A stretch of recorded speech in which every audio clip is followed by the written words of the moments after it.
All right, so let's get right into it. So please tell us, who is Johnny Marshall and Black or Welsh, and what they taught you about the craft of DJing? Well, Johnny Marshall and Black Welsh was really two of my first musical mentors. Those was the first two artists I associate with as a youth.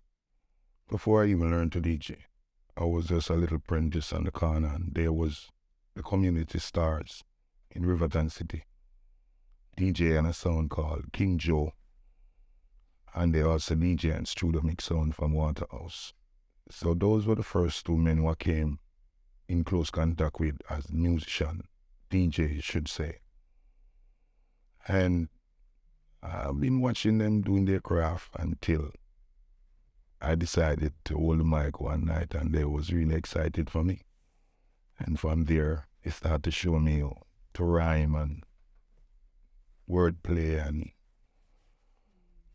that's where I get my first little musical influence as an artist. And then I moved to Seaview Garden and migrated from Riverton, and I started to see Shabba Rankin and more stars, and the influence keep growing. And I never stop until I end up at King Jam's studio from the influence of Boom Dynamite encouraging me. And that's where the history started. So Johnny Marshall and Black Welsh is two persons who play a great role in my musical career. So is it true criticism from Luciano and Garnett still push you to record roots, reality and culture, and down in the ghetto? No, it never pushed me to record it. It pushed me to take up back my real catalog, because the first song I recorded when I went to Jam's studio for Uncle T was a song named You See Me Going In a long time if you don't and if you love you like when you would have put down the gun and the gun in it. When I learned to DJ, Rocka Welsh and Johnny Marshall, they are cultural artists.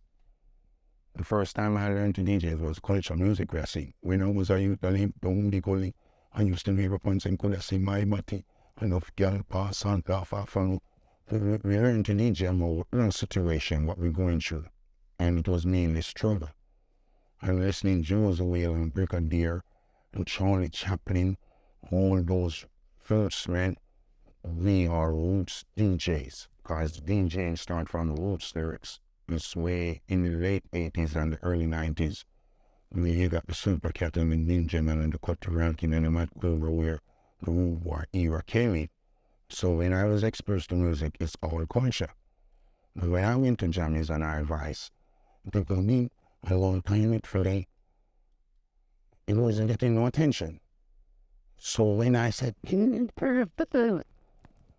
excitement started, so I thought, this is what they wanted. Not even thinking that this is not the best thing. Comparing to the one in Finland, I'm going to giant hatch. I was just craving the excitement and the attention. When the elders said, and that was when Panin died, 94 now. 93 I came out saying people then, and Panin died 94. I was under in the sign, what is on your shoulder? The whole industry was so hurt for Panin death. And then, it was alleged that was going to kill Panin. So when we say, Finley going to join us, it's like we are saying, there is going to kill our fellow artists.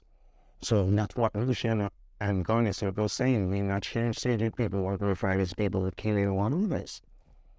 And then I think back and said, well, how do we need a cultural lyrics in a long time? Roots really can't culture when they practice it true. So that's why I said, you know what? Kneel and come again, mate. Go back for real. We go for the Lord is my light and salvation. One that can't again with kind of people fed up and it continues. So it was a positive critique, because it's something that affects us. They was talking against, they wasn't just talking against you singing a gun song. It's because a gunman killed our fellow artists. So we don't really want to condone that. And it was the best thing to do. And it lays me in a real character where people govern. And it even helps me to have that strong persona and personality and People look up. The poor people govern more than the warlord. So those men help me to mold myself even better. So critic is good and critic is bad. So you have constructive criticism, and that was one. So you had mentioned that you had sung People Dead, and then right a year after that, Planet died. Do you think after singing those conscious lyrics, did you say influence any surroundings after? Most definitely. A lot of young people, even today, people who are entrepreneurs and successful business people came up to me and said, well, Killer, you see when you sound that song, the morning, and you know, being on the TV, I was on my way to school and I late for class, but I made it. I'm a graduate today and successful business person, and that song has encouraged me to be who I am today, you know? So those music has touched a lot of people. As a man who used to pirate bad man as a youth, do you believe most people take up badness for their financial gain or for fame? Well, some people do it for either and some people do it for both. I never do it for none. I was just fascinated by these men, and I mostly do it to get attention from the girls.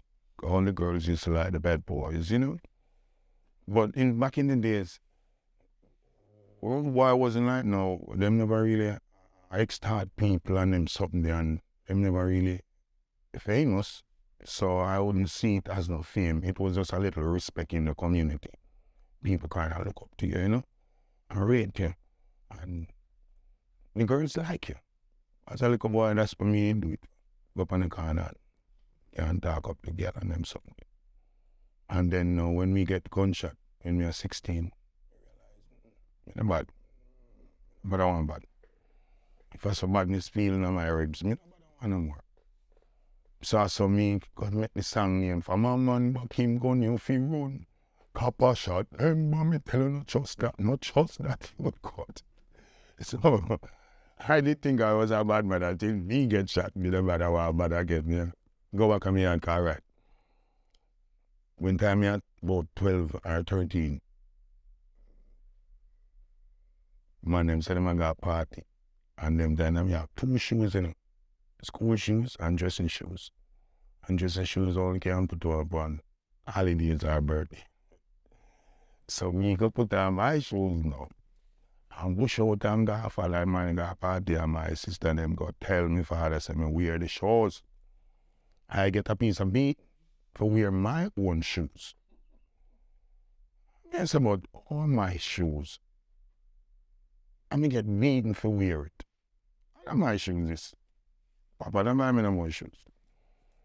You know me top deal with my father and gone buy my own shoes. Up on the corner, me gonna hustle down a river and dongle, boat, copper, load, something. I'm gonna buy me clocks. I'm going down at Uncle T go make me turly now, wool pants, car turly now, wool the man away from the corner and the back. So me done with my father when me at 12 you know, cause me I said that man at the that the man buy me shoes and I beat me. And I remember that shoes. My shoes, I live in the tell me don't wear it again where you kill me for my own shoes. I said they set me up buy me shoes and I want to kill me for it. So I just stop talking to my father and said I buy me no more shoes. I'm going to power the bad man them now. I'm going to start I clocks and turly now. Sweet, so man. Until I go run back and get gunshot to her ass. Alright, this me go back home now and my father come pick me up and say, look up what? I feel like a piece of shit. I said, look where you put the parents through you out. Go along them I want you. Right, this somebody say, you know what? I go back, go make me figure read. I go be like a little boy and follow my parents' advice. I saw me find back my way. Yeah, because if me never find myself, there's some would I go further and go get more gunshot, I go kill people too. Yeah, so I saw everybody customer and me still go on, but I find back myself as quick as possible. The first error, me never make it be a second one before I find my part. This is the second time I mentioned Uncle T. Who is Uncle T? Uncle T is the brother of King Jamis. And that's the man who discovered me first. Yeah, it was Uncle T audition that I passed. And then he gave me the pass to come in the studio and I could move around in the studio yard, and he recorded my first 4 songs. and he released the first one, Dub for Dub, and Nip Him. And that's how I get on Jammy's rhythm, because Jammy's never even met me when I record the first song. Because how it goes, Jammy's has people who conduct his audition and people who run his recording session. And then after the song's record, me come and listen. So most of the time, he don't even know who record. It's like if he hear something and then, who's that? And then we send for the person and say, him that what? Never meet King when me a record man on label. It was Prento who gave me the opportunity to record on Jammy's label, and then after now, him start hear my name in the yard, and then people start sending for dub plate, because them used to send from foreign sound men call and said, I want Bunty, Hunter, Bunty, Killer, Ray, and them I wonder, oh, him, who name say in the yard? I saw them get familiar with me. So Uncle T is really my first producer at Jammy's, until I cross over to the big label. So it was Champion Record, Uncle T. And then I started to record with Jammy's. From what I understand, you're the reason artists are able to charge what they charge today for dub plates. Please explain how you changed the whole dub plate game. I never intend to change dub plate thing. I just came at a time when dub plate thing got to a level of evolution. Because dub plate really came in the late 80s. And it was really DJs DJing sound, and then DJs started to migrate.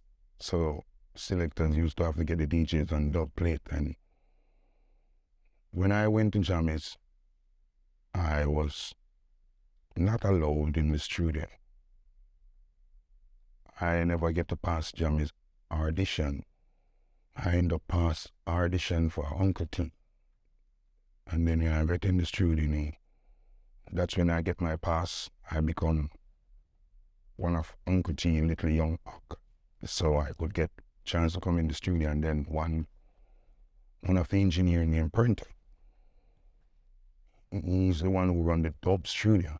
So we always hang out with Prento, and he's the one who look out for young youths. So we always take on to Prento and buy him lunch and buy him weed and him cigarette or whatever he might need. So we and him get close.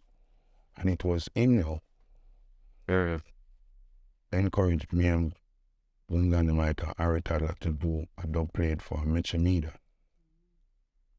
I don't know the sound or nothing, it's just the engineer making some pre-release, running pre-release songs and the dub plates, because that's how sound system used to do. They send for pre-release weekly and monthly from all the producers. So obviously Mavado send for pre-release Jammy's new releases, and the engineer running them off on a dub plate, and then one dub plate carry 4 songs, one each side. So there was a empty side where no more pre-release was there. So I had 6 songs, and it was 8 supposed to be on the 2 plate. So 2 on the spot not gonna be used. So it's gonna waste. So he just said, we need the 2 songs on it. Knowing Mavado is a big established sound, I was excited. Even though it's a free dub, I was just thinking about getting my voice out, because those times we don't think about being paid or anything. We were just thinking about getting hurt. So I excitedly doing the dub plate like I was getting paid. And they sent the dub plate to Mavado. I didn't even remember not about that, because I never even believed I even played. But a couple weeks after, somebody said, I heard Mavado play a dub plate for you in Woodford Park. I think down in the phone, and then the camera and them something for people capture the moment, and not every party used to be in video. So you might not have evidence, but the song was played, they said. Well, somebody tell me that I didn't take it too exciting, because they are going to prove to show me. Then somebody else from Canada now, since Sky just played the song in the Sound Clash in Canada, and killer song. And then now I realized sound men start looking for me for this dub for dub song that I did. So I realized it's true. So that little dub song now was a song that gave me the first little attention from the sound system industry, and sound men start to find me on Bodyguard and Super D and Jam Rap. Then I start to go to Harrods and I start to get a little name Bounty Hunter with a little one dub for dub tune. Then I had problems. I had to change the name because there was a other man using the name Bounty Hunter before me, and then it was feeling like, okay, I'm capturing his name, although it's a movie character name. But if I keep recording in the name before me, it seemed like, yeah, it's his name. So I said, okay, none of us own the name, but you use it first, so I'm going to alter the name to Bounty Killer instead of Bounty Hunter. So you do the hunting and I do the killing. From there, the progress starts, and then I get a chance to record on King Jammy's radio and the general radio. The same printer encouraged me to record on Grinning, because I never even really into those type of rubber dub style. I was more into the up-tempo, lead type of rhythm, and that was the same here in 92 when the Baby Wayne, Mama, and of course, Coleman Stone and Latin Rider, and those up-tempo music start coming, so that was where my head at. And then Printer said, this is the original rubber dub style. I recorded the Copper Shot. He never even too excited about the gun sound because the radio started to censor at that time. So King was encouraging me to do a different sound. But I never had no name, so the engineers never give me a chance to record another song. So Copper Shot ended up going on the dot that Colin Roach and Galaxy P had Viscody, and Colin Roach must mix off Copper Shot and send it to New York, because Copper Shot was not released in Jamaica. First released in New York, because I was supposed to record a different song as what King instructed, but Fatman and the other engineers never gave me the chance to record another song, so the song ended up have to go out, and then it was in New York. Automatically King has to release it in Jamaica because it become a hit song like the scene, and from there. But the fact that I learned mainly to DJ, like doing dub plates, that's how I really mastered my craft, because I never really used to walk and DJ and sound system too much. It's just King Joe in Overton and Complex, those two sound, and in Seagull, the DJ and the sound named Arabic, and then my friend Crack Skull make up a little thing named Stereo 2. So I never had too much experience live on the mic. And I never really get to do no talent concert and all those things. It's when I go to jam, it's dub plate, we start to DJ and practice real good. So I think that's why we so good on dub plates. Because it was like our rehearsal every day. We go in the dub world and we practice to do dub plate. We watch Penny Harry, watch Junior Cap, watch Admiral Bailey, we watch Lieutenant Stitchy, all the big artists will come here. Looking at them out and watch everything with them do. And then the first time I got paid for a dub plate, it was like how much? $100. I didn't even think it was $500. It was like $200. Yeah, that's the first time we get paid for a dub, it was $400. Is when we burst and we start to say, according to the amount of song we have.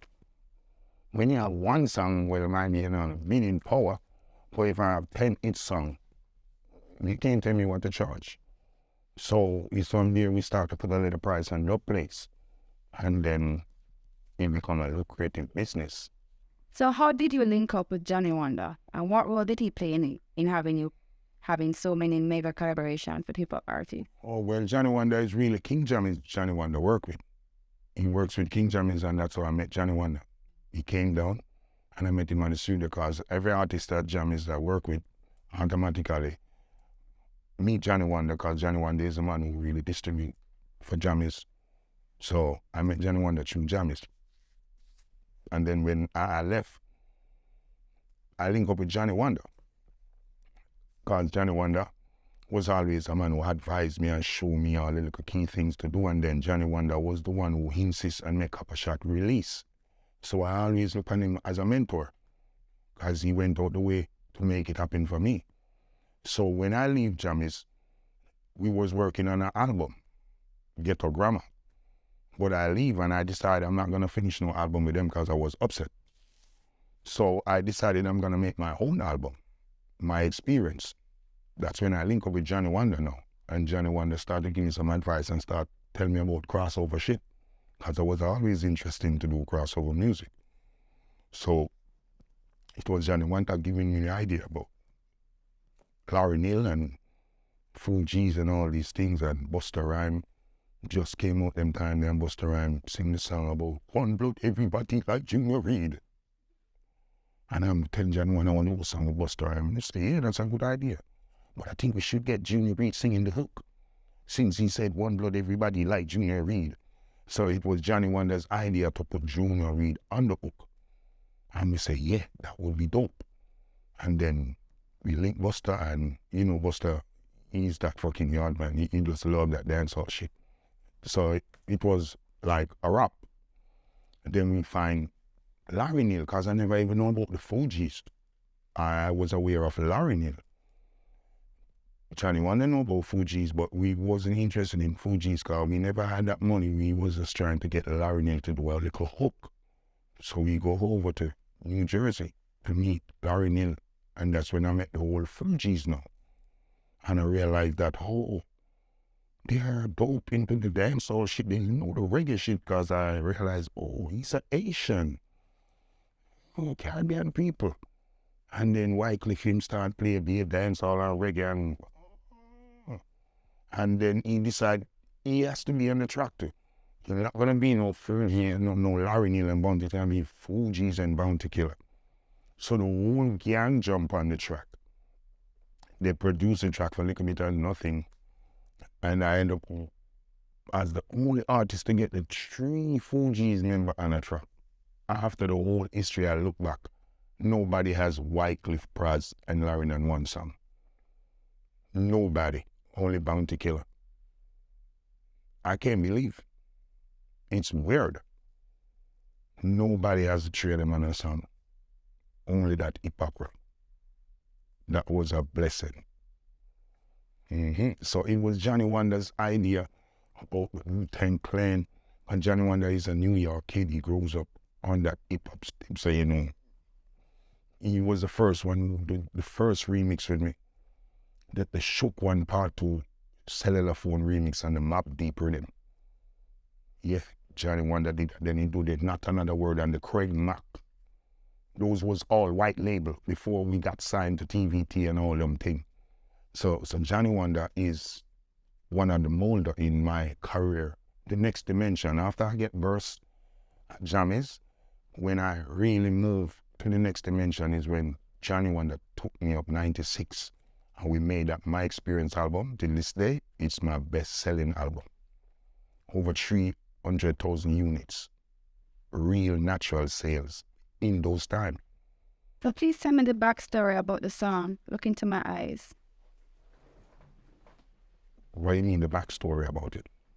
How did it come about? Like, oh, well, Look Into My Eyes was a Dave Kelly's written song. Okay. But it was right in the time where the crime rate was really up and there was a lot of demonstration and a lot of strikes in the late 90s right there. And it came after poor people fed up and Babylon system after done. So it was a time where dancehall has spineless conscious. Unlike nowhere, most of the dancehall artists feel like consciousness is not for us, consciousness is for the people. And anyway the people gather, we should have some consciousness there. We can, walk out and work out and chat something, but we always have to keep the conscious. So I think 1998, 99 to the 2000, right there dancehall was on a conscious vibes. Not saying it became a church, but we wasn't that rude and stupid. We always used to talk about the people's plight and our situation that we're facing at the moment. And like now, how many strikes are still going on and nobody even make a post about it. No concern. Dancehall used to be the platform and the voice of the voiceless. So it was Dave Kelly's idea. Look into my eyes, I was just to perform. So were you shocked that it impacted me? No, I wouldn't say I was shocked, but I was really impressed. Because the first time I sang that song, it was 1999 at Fully Loaded, when the song had only played twice on the radio by Colin Hines. And when I said the first two lines, that's one of the most powerful social commentary songs I've ever did. I've never seen a social commentary song get a response like that. It was the same year that me and Gringo had the brawl and Fort Clarence, Fully Loaded. If you just look back at that clip, when I start to say, look into my eyes, I can't hear nothing. Music John, voice John, just roar. Positivity touched them soul like that. Serious moment. Look into my eyes after 23 years, it has the same impact. Not many songs like that. And I intended to video it now after 23 years. Because it had the whole character. If we bring that to life, it's going to be touching. What is your most famous song that you didn't write the lyrics for? Who wrote the song? How were you able to deliver a song written by someone else so well? Well, my most famous song that I have written is It Will Be Looking Into My Eyes, written by Dave Kelly. Well, that's a skill you have to develop. To tailor the song around yourself when someone else wrote it. I can't tell how I do it, but it's something that I develop. And tell you what, in my early stages of career, nobody wrote my songs. It's way in like, it's when I started working with Dave Kelly Music, I started to really learn how to adapt songs. Because Dave Kelly wrote all of the songs that me recorded with him. So he's really helped me to develop that technique of cloning the song and form and around yourself. It's not an easy thing. You have to have an adaptive brain, because sometimes people write different delivery and flow give you, and then if you're stubborn, you will want to throw it all new flow, and then it might not come across the same cadence or dynamic of what it was written in. So it's a skill. Most artists, when someone wrote the song, you can't tell. Because you can hear like, oh, they're struggling to deliver it the proper way. I don't know why I developed that skill so well, but in my early stage, it was Angel Doulas alone who used to help me write songs. And when he wrote the songs, he used to be there and direct you exactly what to do it, just like me. But sometimes song is being written and you has to decide who you want to deliver it, because the writer is not there and you don't even communicate with him. Sometimes someone come with a line or a verse and said, this is what I wanted to do, and then you have to just develop the adaptive vibes in it. So do you think that Dave Kelly somewhat channel you when writing that song, thinking of how you would deliver it? Yeah, definitely. That's how Dave do it still. When he's writing, he think of the person and he tailored it around him. Because that was like coming off of the poor people fed up on the Babylon system of it done. He saw the direction that I was going into. So he knows that if he get me to deliver this one, and then poor people fed up with a lot of aggression, he took away that. And so that's the reason. Look into my eyes, in emotion, not aggression. This one comes with emotion. So he's smart and skillful like that. So many dancehall artists struggle with performing with a band. As a master of live performance, where did you learn the skill of stage presence, breath control, timing, and crowd participation? Well, I developed my stagecraft still. I never came out as a best performer. I was outperformed by Beanie a lot of time over the years. Because Beanie is a more seasoned veteran on the scene way before me. So when I just came out, I wasn't the best on stage, but I wasn't the worst either. And then I was ambitious to move up. And I used to take constructive criticism. I never used to be cocky and feel like, oh, I'm hot, so they can't tell me nothing. So when I just came out, the reason why I'm good at the band, Jamis get me a backing band the same year I came out, Caution band. So I had my own backing band, so I was rehearsing third daily, mastering breath control and all that. Then no, on stage, I'm good with the people. I'm happy with the people. I'm not one of the artists who's timid by the crowd, like, why am I out here? I'm happy to be on stage. The people who are happy on stage, they are the best performer. And they are on stage like it's a desolate place. You're gonna lose your drive. So I'm happy on stage, and I'm a man who loves to talk to the people. So the stage presence, it's my thing. And come on, I like to lead the flock. I don't like to let the crowd do what they want to do. I like to lead them in the direction. So I always have that stage presence and stage command. Well, the stage craft, no, I never used to move around too much. I never even used to dance. I used to just still one person. People used to have a problem with that until I learned that you got to master the stage and back and forth and interact, and it's just the love of it. And if you love it, you're gonna find your little holes and you're gonna fix them. But I don't think everybody loves stage, because you have recording artists and performing artists, and people start to forget that. Not everybody who had a good recording going to be a good performer. Not because you have a hot song, you're going to be a hot performer. The song is the song, and the performance is the performance, and they should go together. Some people just depend on, I got a hot song, and not putting a performance together. And they don't know that the song cannot perform itself. So if you only come up with the song and not a performance, it's going to be a mediocre, lukewarm thing. And some artists have no problem in that either. They just want to collect.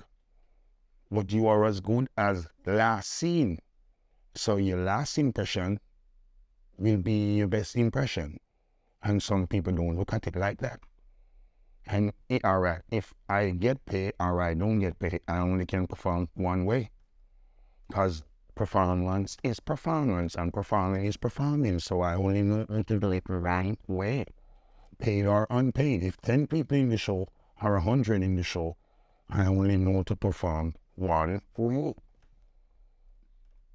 And performance means a lot to me because it's like an advertisement. It's an ad. You leave them with something to think about, come back for the product.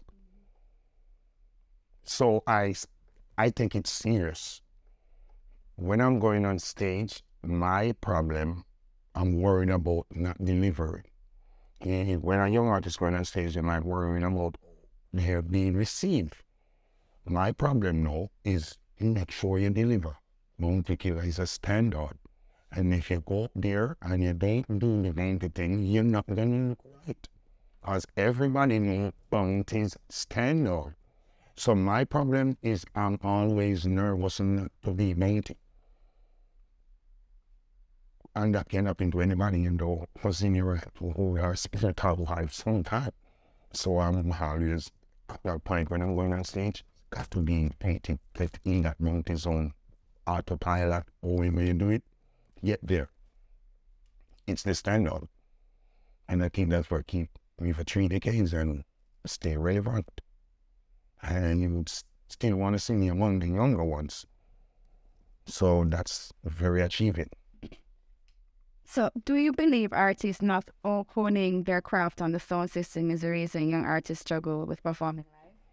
Yes, It's not really on sound system. It could be a karaoke, but with live performance. If you're not exposed to live performance before recording, it's gonna be a struggle. Because there are some key things you have to work out before you go recording. And then, when you record, there's a way how to record and there's a way how to perform it. It's two different ways. You don't perform it exactly as it's recorded. There is some key things that you have to learn to do. Maybe you record and say 4 words. When you're singing back, you might have to say 3 because you record and stop. You sing continuously during the duration of your dance or you jump. So you can't say it exactly the way how you say it when you're recording because you're not going to stop and say again. Just like the people who overlaps. When they're singing, they stop one track and sing over it on the next track. And then when you're singing, there's no overlapping. We have to sing it straight. So it's not a good thing to practice to overlap a track. It's good to sing it straight. Because when you're performing, you can't overlap a track. Somebody else will have to carry that note for you. And that's how most of the young artists practice the record. They stop, cut and paste and overlap, and then it's a struggle to sing back all of that because you cheat. But Pro Tool permitted you to cheat. But performance, there's no cheating in it. It's real and raw. The first time when Banky them come for me and carry me a inspection, 93 aside me, you know the first thing them do? Send me go blood clot vice training. First time they tell me that, I said, what about me? I'm a big album man, I said, I say, I eat that. I want it for half-key artists sell platinum.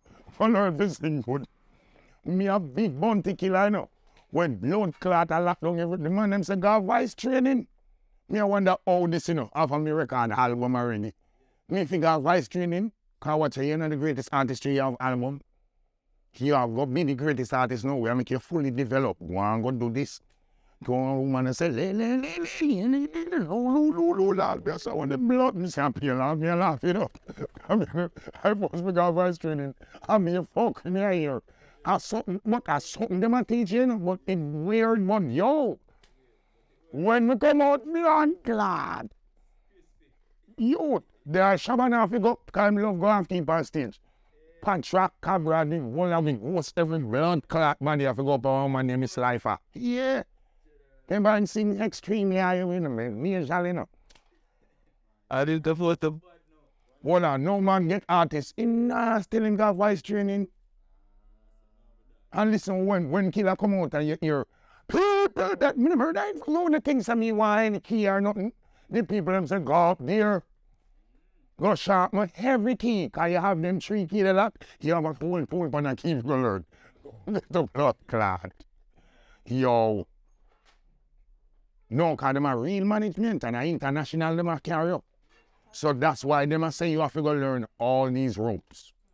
Nowadays, some of you advise one song, a man say, I tell him, I lock the place when tell him, say, you have to master every pint of this thing now. I would consider you Jamaica's greatest A&R. Where did you get the skills to see potential and nurture talent? A&R, even Before you answer, please let people know all the artists you've helped earlier in their career. I can't even remember all the artists I had. Maybe somebody would have to write them out. I swear I can't remember all of them. I helped a lot of artists. And then when I developed that skill as people may exclaim it, it's really because of Bling Dawg, my friend, who encouraged me to go to the studio and I find success. And I felt like I owe it to these men. Because it was Bling Dawg, Nettie Kochi, Harry Toddler, Angel Doulas, that was a whole crew we were part together at the studio. So when I got in, I felt like I owe it to them. I have to leave the door open. So I decided, scare them crew have to burst. So I kept telling Jammies and the engineer and everybody, they has to burst, record them, and they're not paying attention.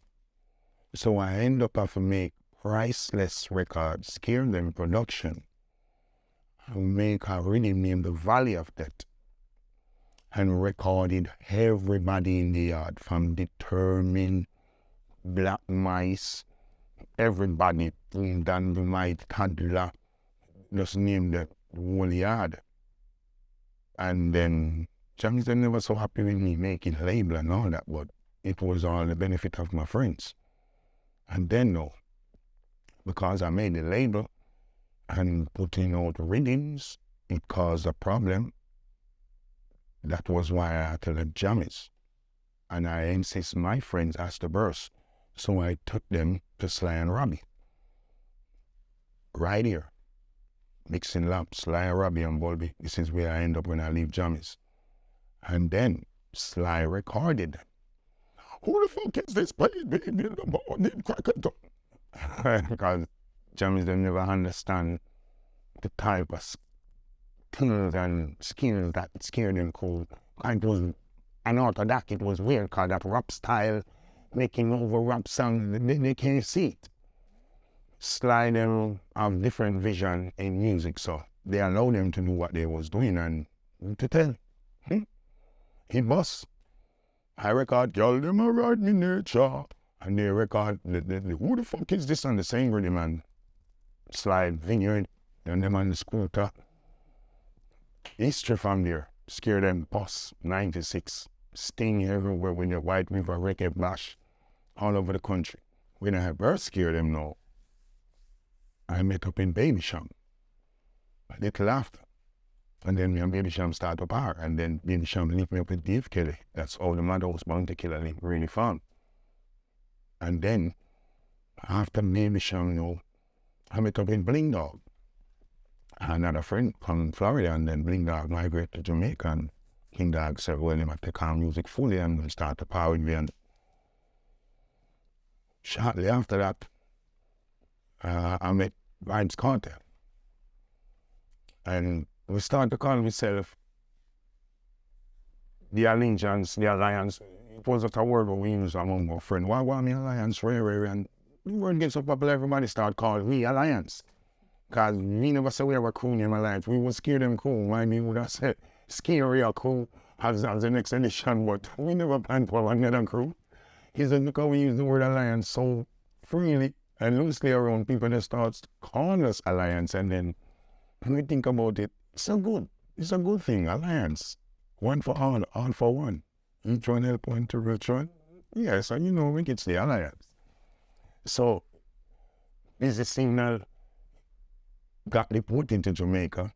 I know Missy from, he was in Connecticut. Then we'll come and when I would start to part together. Then Kartel bring in Mavado, and Kartel bring in Idona.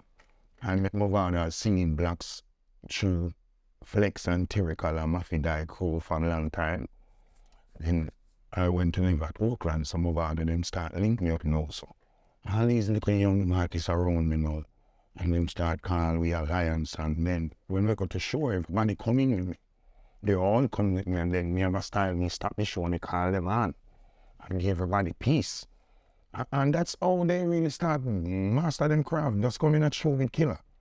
They never really get any specific treatment from the producer or the promoter, and then I start to carry them around the producers that I work with, like Snow Cohen and Jeremy Harding, and even Dave Kelly attempt to record Mavado them once, because I always try to encourage the producer them work with a young artist.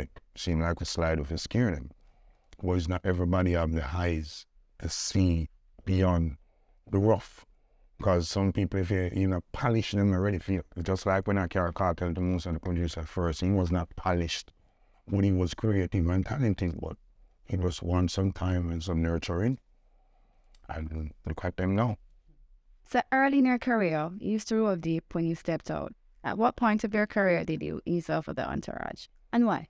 I never had an entourage. I always have a bunch of artists. My entourage is Scare Them Crew and Alliance.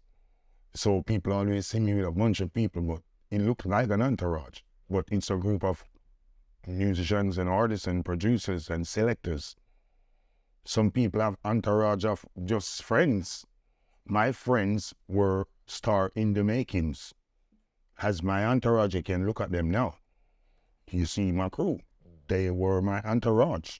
When I just burst, the entourage was Boom Dynamite, Nitty Kutchi, Harry Toddler, Elephant Man, Bramwell, Daily Bread, That's who I always with. And then after it turned the Bling Dawg, the Busy, the Cartel, the Mavado, the Idona, the Predator, the K Queens, the Hira, just name them. Everybody around me is always someone like that. But most of them unknown, so you might think, oh, that's in security or young star or something. But he's mostly artists. He might have a few friends around, but it's mostly artists in my entourage. And I don't work with 20 people, never. The most people you're gonna see me when it's 5, 6 to 8, I'm dealing about 10 people around me. Despite even if all these artists, I just don't carry everybody one time. We do it in ranked brackets. This time, the show, we carry this amount or we carry that amount. But I never carry everybody every time. And then now, since everybody became superstar, I have no entourage. Because the entourage become stars of their own. They have their own entourage now. I just have like my little roadie, and me have my little parry. You know, it's just willful, skillful as a little young artist me a par with. I have no entourage anymore. But I still create another bunch of entourage as my young artists. You have matured in front of the public. At what point of your life did you start to get control of your pride and ego? How did you do it? Well, I think these things come by maturity still. I don't think people decide, oh, I'm going to let go ego. It's just a certain age and a certain growth. Yeah? Because I never decided, oh, I don't want to be cross-angry myself. But it's find myself, not me. You understand? It's just like when you grow out of a boy into a man. You don't have to decide to be a man. You are a man now. You feel it. So I just grow it out. Because pride and ego is a dangerous thing. Ambition is the thing, not pride. You know? Yeah. So pride is the thing will blind you. And that's what used to make me act certain way too. I was too prideful. So I just grow it out. And the love of the people helps me to mellow out. Love solve all the problems. Love is the cure. The way Jamaica people love me, I have to just do good for myself and for them. So do you think your accomplishments did a lot to get rid of a lot of that anger? All of that too, yeah, because when you're young and you're coming up and you try to niche out your little party and you seem like people want to block you out or sabotage you. Yeah, because, all right, when you're fighting for your spot, it's more arrogant than when you're fighting for the top. Fighting to stay at the top, it is easy. Fighting to make a spot, that's the dominance. So when I was fighting to make my spot, I was aggravated, mad, miserable. But now I'm just fighting to stay at the top. It's not that of a struggle. You know, when you're trying to make the building, it's harder than to maintain the building. Yeah. Because I've noticed numerous times you've mentioned that they weren't listening to you, but now people are listening, so you find that it no need to be cross and angry anymore. Yeah. When I was trying to get the point across, it's more a struggle. 2010 to 2020 seemed to be a tremendously hard time for you. What was your lowest point during that period? And what did you get? How did you get through it? Well, I would say between 2010 and 2020, the lowest point was losing my mother. Here, when my mother died, that was the lowest point in my life ever. And I don't know I got through it, but I got through it. And the only thing I could say through it was the love and the embrace of my family and my friends and my fans. Here in Jamaica, I poured a lot of love on me in that period of time. Yeah, just God and the love of the family and the people and good friends around me. I thought I would have died too. Do you believe dancehall music still has a place on the international market with the emergence of Afrobeat? Yeah, Afrobeat has nothing to do with dancehall. Afrobeat is another genre. Yeah, Afrobeat never came in competition with dancehall or came with intent to take something from dancehall. I don't know why people keep kept on comparing Afrobeat and dancehall. Why? Afrobeat is like a baby from dancehall. It's a relative. Afrobeat and Jamaican music is similar music, African and Jamaican music, and I'm so happy for Afro. Music originating in Africa, from the Congo beat.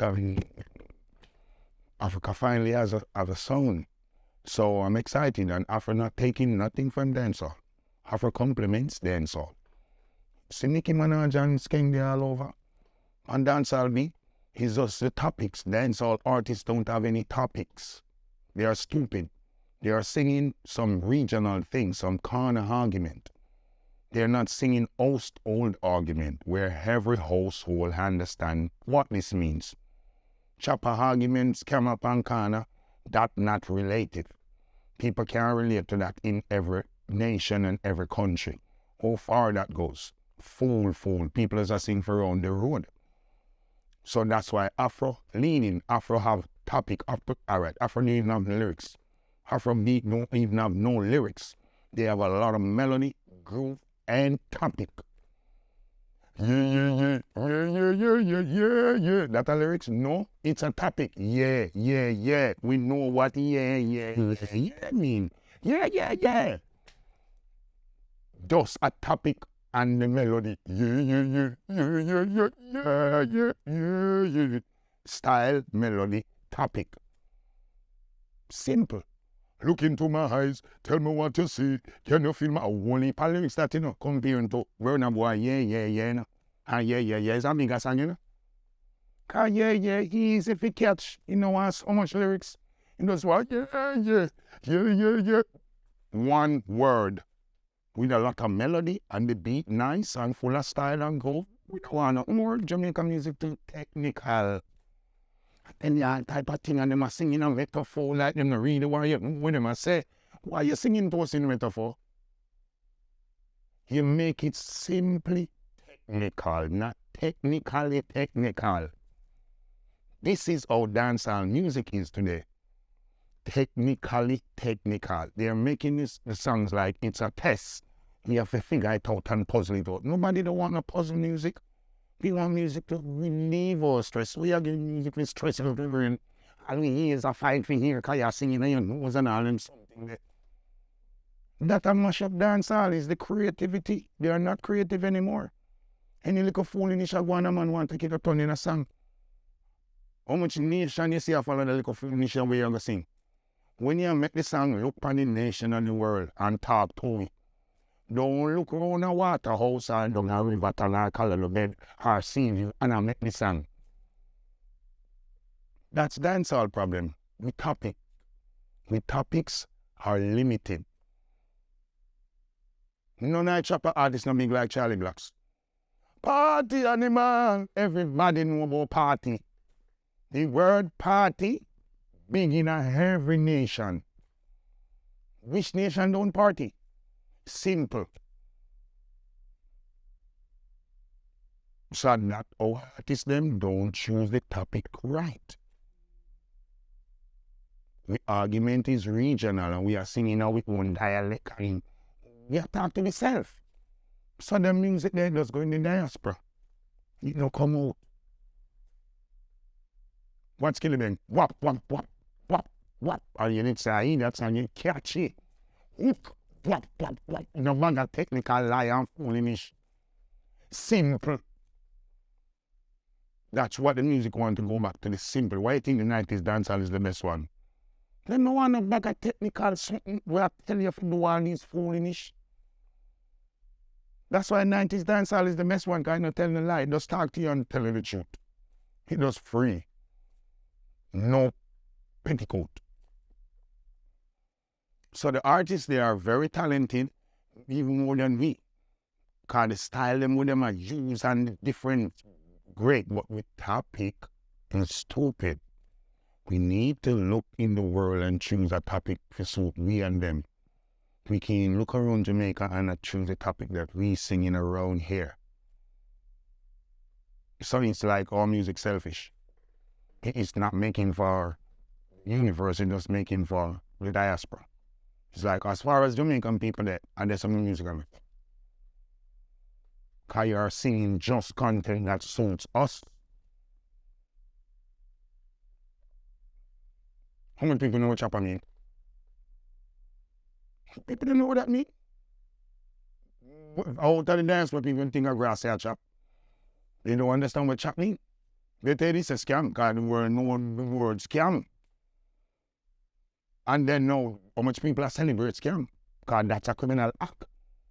So it's like what we are saying, a criminal we are sell. More beyond them foolish there, we need to fix it. We can't come with them fool from top of there. So the slang something them, no go far. We want song with universal topic or relatable argument. Household topics. Where every household understand and relate to. Then dancehall we get back to where it work. But nothing wrong with dancehall. All dancehall I do lose the feel, the music, and the topics not right. If we fix back with groove and we choose some better topic, dancehall is international now, you know. This is not 1996 or 98 when we are fighting to get it on the international scene. It's out there now. Every nation knows dancehall music. And another thing, Afro artists don't fight each other. There's no beef, no pasta. All they have is music and unity. Everybody are Africa linked. Dancehall have too much segregation and too much conflicts. Those are some of the things we have to get rid of. Every Afro artist record together, collaborate. We dancehall artists, segregate, fight. So the strength of the music is against itself. It never comes together. Just like rap and pop, they all collaborate. Khalid can call every big dance and put them on one track. We can't call every big dance and put them on one. You mad? Cause them also them not like that one, then no fight that one. Dance all this. And you know, and tell you what, it's not just the money. Not how much money we are pay every dance artist, them now go on one rhythm right now. Man have called pride and ego. Hip hop artists and them I get paid and gone. Them a business if them and them and they have beef. So our artists them don't think for the music, don't stand them think for them own individual self. So everybody I do for themselves what them now do for the music. It's just like 1996 when me and Beanie in the heart of a rivalry. Dennis Brown had a song. Do you know what it means to have a revolution? And Bulby called me and called Beanie and said, one of the 12 up on the song, true, we are rivals. You know, so I'm trying to make a song to call a truce. I mean, never into Beanie, but me into the song because this makes sense with you. And Beanie never into me, but he was into the song because this is a situation that we want to diffuse. Because we did the interview on the radio and the TV with me in the morning when me and Beanie go on it. Because they said the Kings are Dalton James and Prem Call primary was conflicting because Bounty and Beanie. So we go and we try to diffuse it on the television and then the producer said they want to make the song. And we never make it because we like each other or we care about each other. We are making it because situation occur and the music has to fix. So sometimes we have to put ego aside and do it for the music and the people. These artists don't do nothing for the music nor the people. Everything for their own purpose and benefit. So why is it that the Africans can unite with the music and do collaboration? Because on Jamaican state, Jamaicans rather fight against each other than fight for each other. That's how we Jamaicans stay. Right now, if you go to the road and demonstration for go on, no labor right now demonstrate because they sell labor right in a power. So a man want demonstrate for him party and not for him country. When rice raise and a chicken back or flour raise, PMP and GLP have to pay for that. So why when if you demonstrate a PMP or GLP if you demonstrate one of the one that we have got through it? What's the Jamaica people stupid and stay? This is how we grow up, you don't know what why. Jamaica people just fight each other. They don't like each other.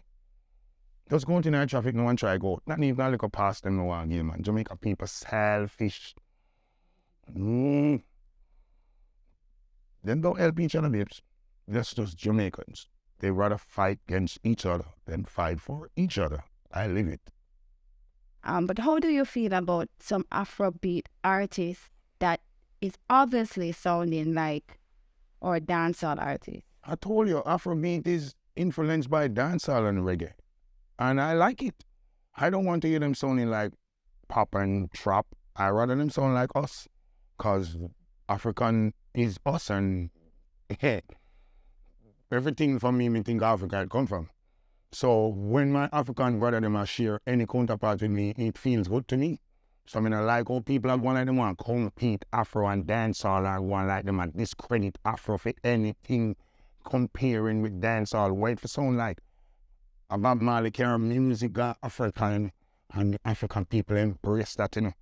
And now we have to embrace back Afro.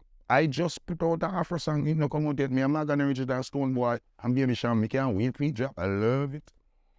So I don't understand them. Afro and dancehall are relative. They are family. And there should be a connection. That's what I want.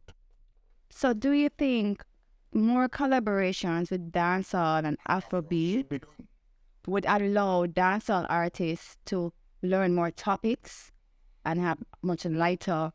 Yeah, because the Afro music is feel-good music.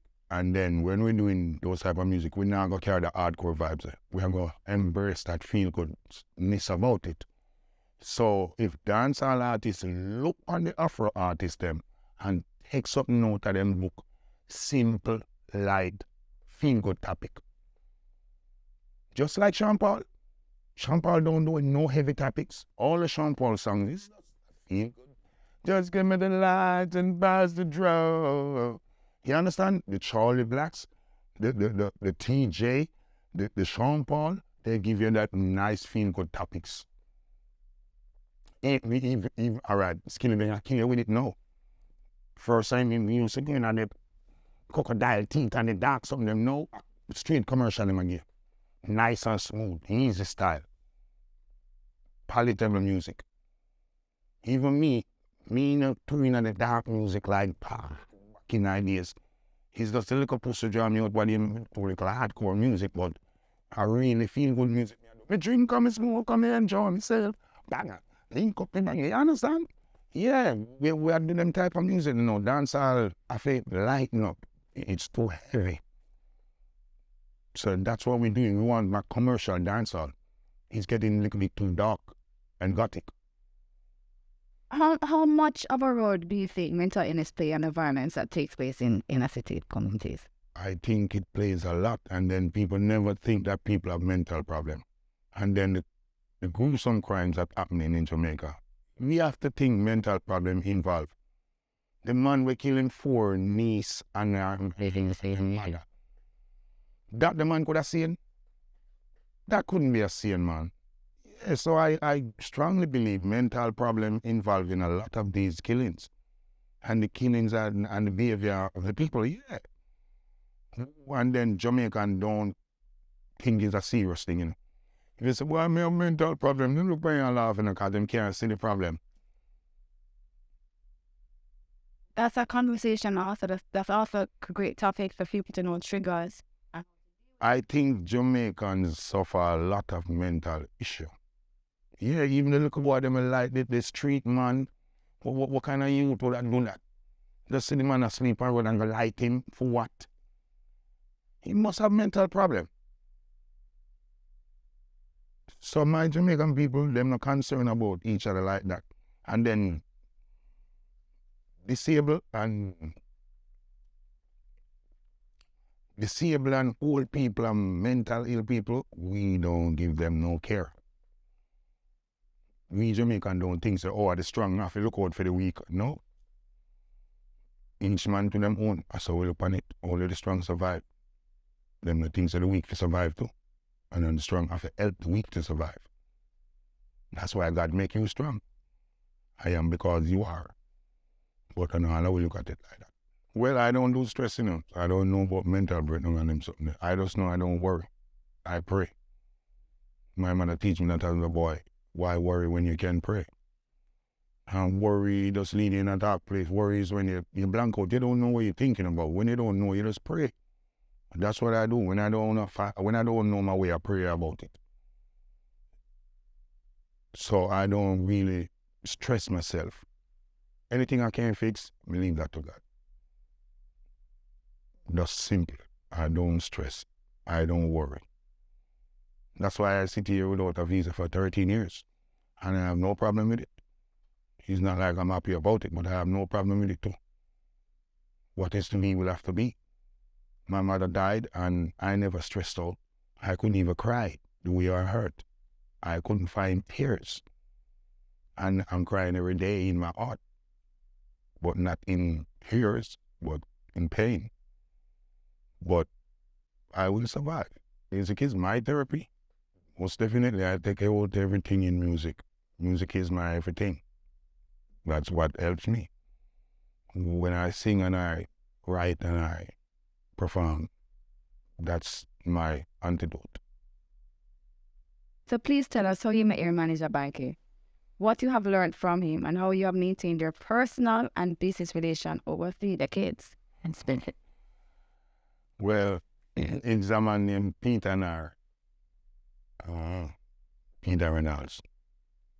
I'm Major Christie. Really Major Christie.